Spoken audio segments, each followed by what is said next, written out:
You were created perfect to live in joy for all eternity. August 13, 2014. The pace of the awakening process continues to accelerate, as more and more of you make a point of meditating daily with the intent that the tsunami of love penetrates every heart and brings peace to mankind. You are ready for peace. You have been for a number of decades, but the old order, which grew up in strife and conflict, was not willing to give up the power with which conflict provided it.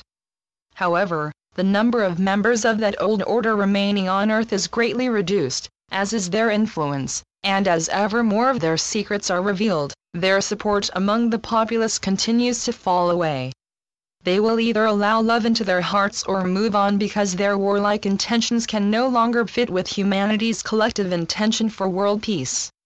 Humanity has finally realized that force of arms, war, cannot lead to peace, and will not therefore countenance any more wars. You know that you are presently enveloped in the tsunami of love, but you have absolutely no idea of its immense power. Do not be swayed into hopelessness or depression by the horrifying news of conflicts worldwide, because the love field, in which all is contained, is steadily and irreversibly calming the minds and hearts of those who would engage in further conflict. The time for conflict is past.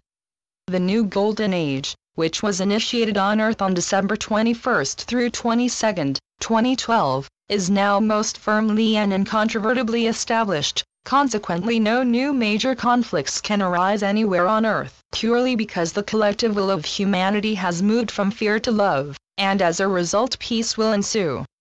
You can all assist this move into peace, harmony, acceptance, forgiveness, and love by intensifying your will to peace whenever you meditate. And, do not forget to participate in the peace meditation on Friday, August 15th. The date on which the Roman Catholic Church commemorates my Mother Mary's bodily assumption into heaven.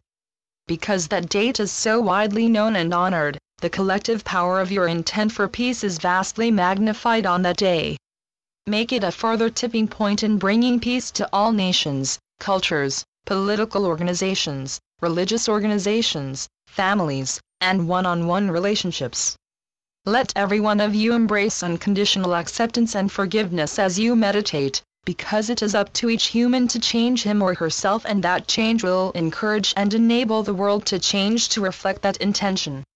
Refusing to forgive, holding on to resentment and a desire for restitution, drains your individual energy fields, builds a fortress of defenses around you through which your essential needs are unable to approach you, because you are closing yourselves off from love, the source of life.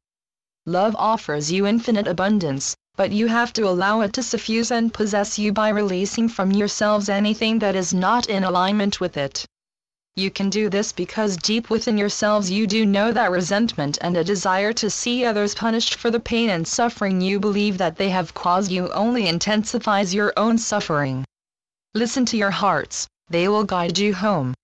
Love never condemns or punishes. It cannot, because to do so is totally alien to its nature, God's nature. You are, each and every sentient being, an aspect of God, and so those drives to judge, condemn, or punish are in truth utterly alien to you. When you cling to them, peace and happiness desert you, because, as you engage with and encourage fear and hate into your lives to pursue those unloving ends, you drive out love.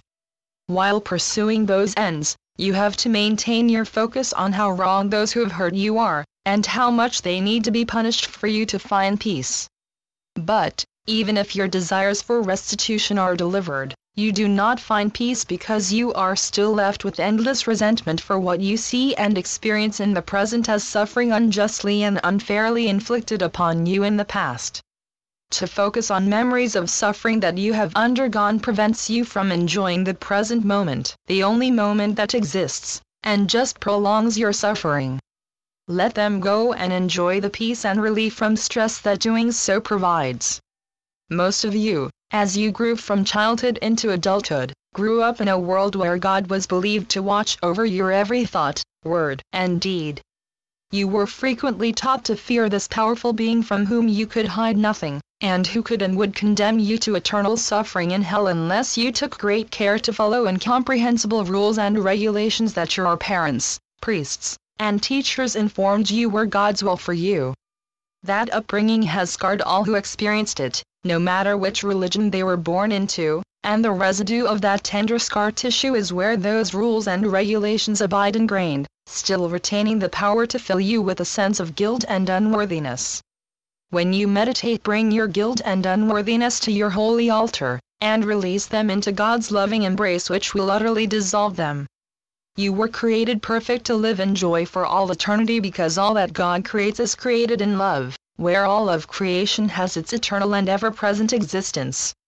That is where each one of you has always existed and will forever exist. The guilt, pain, suffering, and fear that presently plague your lives are unreal, as you will see with astonishing clarity when you awaken once more into your natural and fully conscious state. God loves you in a manner that is incomprehensible to you as you sleep your way through the illusion, experiencing all these sensations that are anathema to love.